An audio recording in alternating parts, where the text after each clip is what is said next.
बांझ, एक बेऔलाद औरत की दुखती नस। तुम बांझ हो बांझ। सुबह सुबह मनूस चेहरा दिख गया। पता नहीं आज खाना मिलेगा कि नहीं। 18 साल बाद प्रेग्नेंट हुई तो लगा मुझ अभागिन के दिन लौट आए। अब ये सब ताने नहीं सुनने पड़ेंगे। लेकिन 2 महीने बाद ही बच्चा खराब हो गया। अब लोगों से क्या कहती, मैंने किसी से कुछ बताया ही नहीं। 6 महीने तक सब यही जानते रहे कि मैं माँ बनने वाली हूँ। एक दिन पेट में दर्द उठा, डॉक्टर को दिखाकर आई और बेड पर लेट गई। तभी एक पुरानी गुड़िया दिखी। रात में उस गुड़िया के ऊपर आटा लपेटकर बच्चे की तरह बना दिया। खून जैसा लाल रंग कमरे में और बेड पर फैला दिया। फिर जोर जोर से चीखने लगी। उसके बाद जो हुआ पूरी दुनिया जान गई। टीवी, अखबार, हर जगह मेरी बदनामी हो गई। इतना कहते कहते दिशा फूट फूट कर रो पड़ती है, अपना चेहरा छुपा लेती है। गांव वालों ने उसे पागल करार दिया। अस्पताल वालों ने इसे ठगी का पैंतरा बताया, लेकिन किसी ने महिला का पक्ष नहीं सुना। मैं अपने बारे में बताऊं तो मैं एक रिपोर्टर हूं, और ये खबर सुनते ही मैं उस गांव में पहुंची। घर का पता पूछने पर चौपाल पर बैठे एक बुजुर्ग बोलते हैं, उसने पूरे गांव का नाम बदनाम कर दिया, उस पर कार्रवाई होनी चाहिए। यहाँ से मैं निशा के घर पहुँचती हूँ। लाल साड़ी पहने दिशा की सास रमा देवी चारपाई पर बैठी है। कैमरा देखते ही बोल पड़ती है, जो हुई गयो सो हुई गयो, अब का कर सकत, बहुत बदनामी हुई चुकी, आप काहे बात बढ़ावत हैं, जान देओ। 2-4 बार ज़्यादा जोर देने पर उसकी सास ने बताया कि बहू बेटा के साथ रहती है। 6ठा महीना चल रहा था। हम लोग काफ़ी खुश थे। एक दिन फ़ोन आया कि पेट में दर्द है। छोटे बेटे को भेजकर यहाँ बुलवा लिया ताकि डॉक्टर को दिखा सकें। यहाँ आए 2-3 दिन ही हुए थे। दिन में बोली, मम्मी बहुत दर्द हो रहा है। मुझे लगा कि कहीं हवा ब्यार भूत प्रेत का चक्कर तो नहीं है, इसलिए मैंने सांझ के वक्त पास में रहने वाले एक ओझा को घर बुलाया। उन्होंने झाड़ फूंक कर दी। उसके बाद बहू सो गई। हम सब भी सो गए।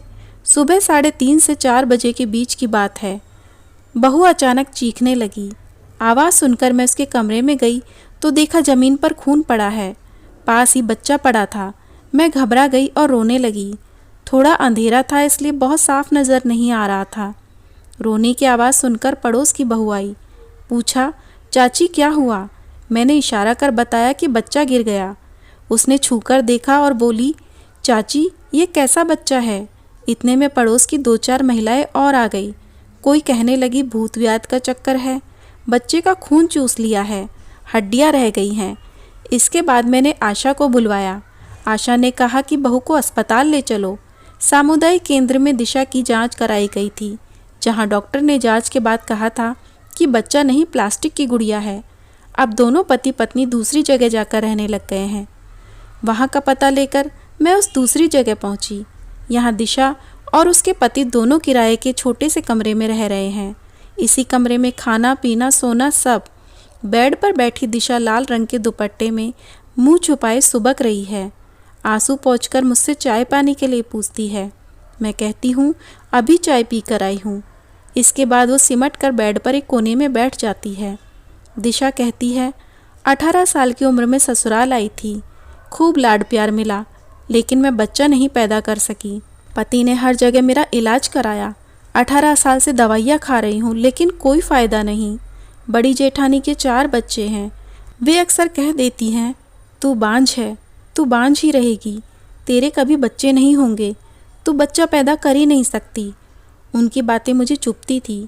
देवरानी को एक बेटा था, वो मेरे साथ ही ज़्यादा रहता था। उसकी माँ कहती थी कि आपको बच्चा नहीं हो रहा तो क्या हुआ, इसे ही अपना बच्चा समझो।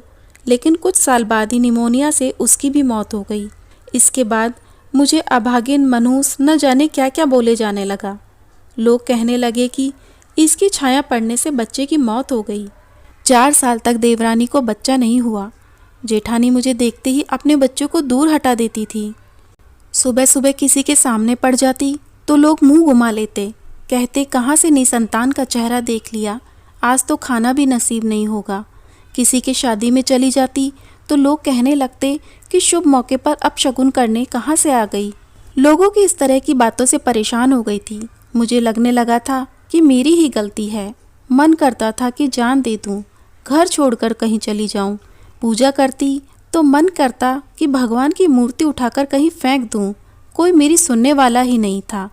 दिशा कहती है इस साल मई जून की बात है। प्रेगनेंसी किट से जांच की तो रिजल्ट पॉजिटिव आया। घर परिवार में सब बहुत खुश हो गए, लेकिन 15 दिन बाद ही बच्चा खराब हो गया। पहले भी 2-4 बार ऐसा हो चुका था।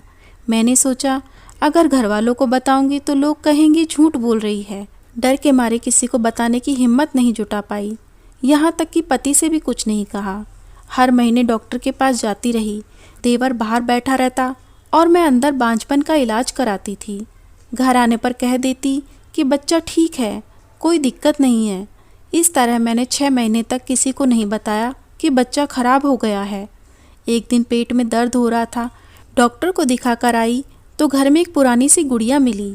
मैंने सोचा जिंदा बच्चा तो पैदा नहीं कर सकी, कम से कम झूठा ही सही मरा हुआ बच्चा पैदा हो जाए तो बांझपन का दाग तो धुल जाएगा, लोग मुझे अभागिन तो नहीं कहेंगे।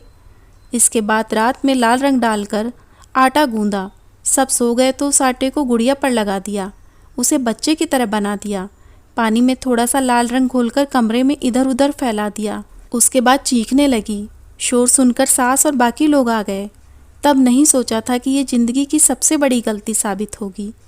पति कहते हैं कि तुम टेंशन मत करो, तुम्हारा अच्छे से अच्छे डॉक्टर के पास इलाज कराऊंगा, तुम्हें छोड़ थोड़े ही दूंगा। और दोनों गले लगकर रोने लगते हैं। आप ही बताइए, क्या इसमें दिशा की गलती है जिसने ये सारा खेल रचा, या फिर उन लोगों की गलती है जिनकी वजह से ये सारा खेल रचा? आखिर कब मिटेगा ये बांझ शब्द?